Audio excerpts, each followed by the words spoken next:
Rev up your engines!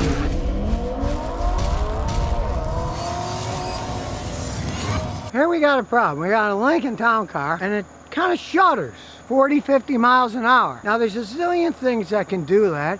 So we're going to take it for a road test. So we're hooking up the outscan tool. We're going to look at transmission data in a road test. We'll do the intelligent diagnosis, the smart scan before we set anything else up to see if there's any obvious problems. Got red things already, so we'll wait till it's done and we'll look at them all. Let's start up here. Temperature control. All right, we don't care about that. This is a shifting problem, not a heating or air conditioning. So that one, we don't care. So let's try this one. Driver's door module. We don't care about that either. And the last one is the navigation system. So we don't care about any of those. So there's no obvious problems. Let's go further. We'll go into the data stream. We'll select them all. Now they're all up and running. And we will record everything while he drives. While he's driving, I can look at a lot of the data here. It's recording it. But it's easier when I'm sitting here and somebody else is driving. I'm especially going to watch the output shafts. So far, those datas are pretty good. It started bucking about 227, so we can remember that.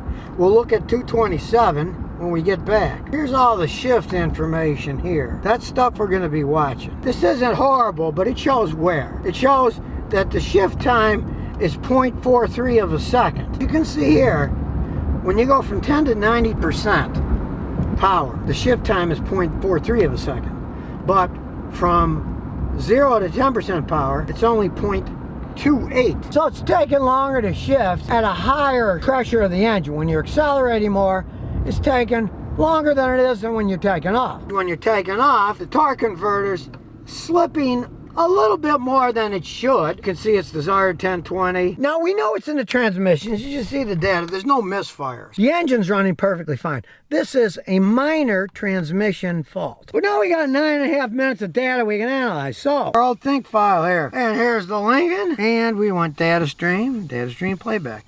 Now we can look at everything we want to look at. But of course, we don't want to look at all this stuff. We want to look at the transmission stuff that we were looking at before. Let's see if it had any failure in the turbine shaft. And off we go to the races. You can see there's the slip, shift, no error, turbine speed. The sensor has no errors. That's going straight. And the ratio is going to change as you take off. What we're looking for is any glitches. Here's the slip ratio. And then it went down a little, came up, went down a little.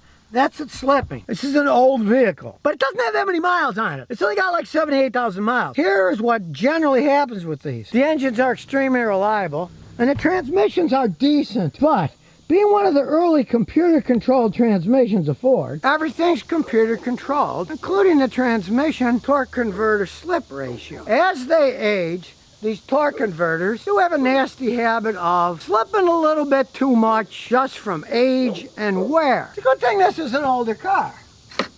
It still has a dipstick. So we're going to stick our vacuum pump down into the hole and pump out enough fluid. We'll pump this much out and we'll add the stop slipping. So out it comes. Okay, the funnel just barely fits in. We'll pour the stop slip in. It'll take a while. This stuff is thick, as you can see. Kind of like molasses.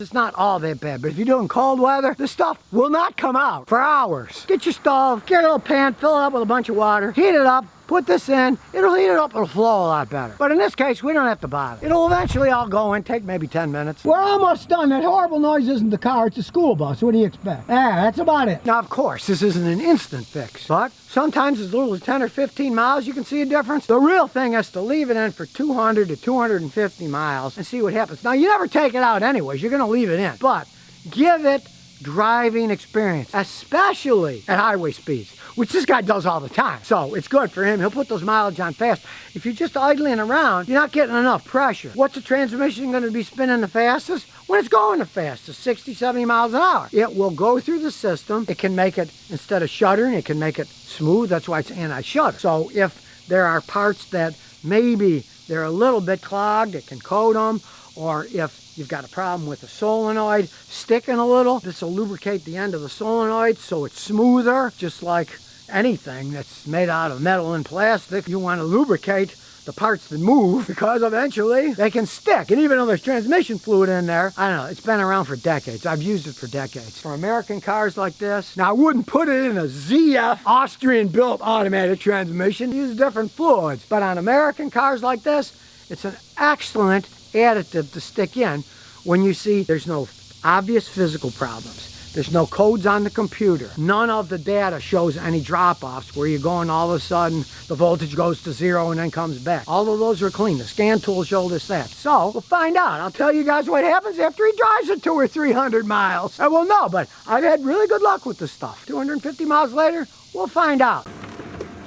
And here's some bonus questions and answers. Well, I guess our idea of breathtaking, Ford's CEO's idea of breathtaking are completely different. Ford's CEO said that this pricing power, that now they can get more than $10,000 for their new vehicles than they were charging before because they cut all the discounts and stuff. And I quote, "This is breathtaking and it's changing production strategy." I suppose it was set in front of shareholders, right? Hey, it's breathtaking. We can charge all this extra money for our stuff and people have to pay it. Yeah, well, it might be breathtaking for you now that you think it's great, but it might take your breath away and people stop buying your vehicles because you're ripping them off and charging them too much money. Both sides of society here, you know, they're kind of at odds. Sort of like when George W. was president at some meeting somewhere, and he said, well, everyone wants to be like me, wealthy, you know? Maybe people don't want to be like that, you know? Ripping people off to make money, running big oil companies to make money and charge people as much as they possibly can, you know? No, everybody isn't like that. And if you think breathtaking is you can charge more for your products and make more profit in the short run, I hope in the long run it does take your breath away, and it's the end of you being the CEO of Ford.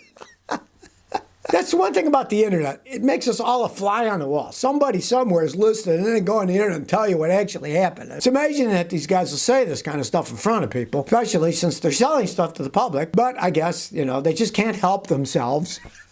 Of course, all they're doing is taking advantage of supply and demand. As demand is a small supply, so they raise the price up as it stands now. But ever hear of customer loyalty, Ford? You ever hear of that? People aren't particularly enamored by the country of Japan, yet a lot of people drive Japanese cars because they build them and they don't fall apart. Think about that one. You know? Their loyalty is, hey, I bought that Toyota, I bought that Honda, it didn't hardly ever break, gone 300,000-400,000 miles. Gee, I think I'll buy another one. Not, hey, I had to pay 10 grand over sticker for that Ford and then it broke down, you know, kind of got me mad. Well, like I always say, vote with your money. Vote with your money. Don't buy that crap. Don't overpay. Just say, go somewhere else. Get something that's better at a better price. They still, this gets me about the American car manufacturers, they still think they're the only game that's being played. That's probably why Ford only makes the Ford Mustang as their only car. The rest are all trucks and SUVs because they're popular and they're making money on them. They realize they can't compete in the car market because the Japanese ate their lunch. The Japanese are never that much into big trucks. The Toyota makes a Tundra, a great big truck, but they only sell so many of them. It's short-sightedness on the American manufacturer's behalf, and they continue to do it, saying, oh, this is breathtaking. We can charge more money. Hey,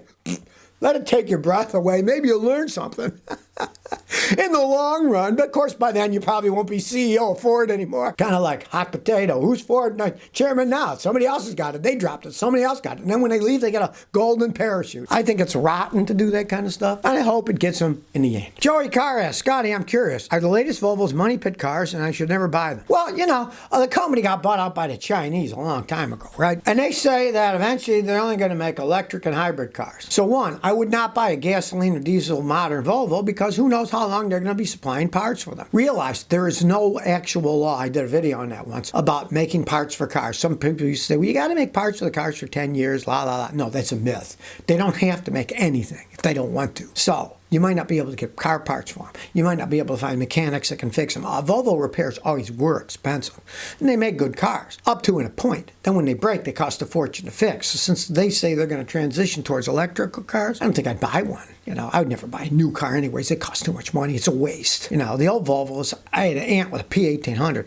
She had like 450,000 miles. That thing still ran, original engine and tranny. They were really solid built. But as time went on, they learned, like all the other Europeans, make planned obsolescence, so they fall apart and cost a fortune to fix, so then they go buy another one. I wouldn't buy a Volvo. And with the idea that they're not going to be making gasoline and diesel cars that much longer, I wouldn't buy one, especially the late model expensive one, because hey, you might not be able to get parts for it. Nobody might be able to fix it. If a company's transitioning to something else, buy it from a company who isn't doing that. So if you never want to miss another one of my new car repair videos, remember to ring that bell.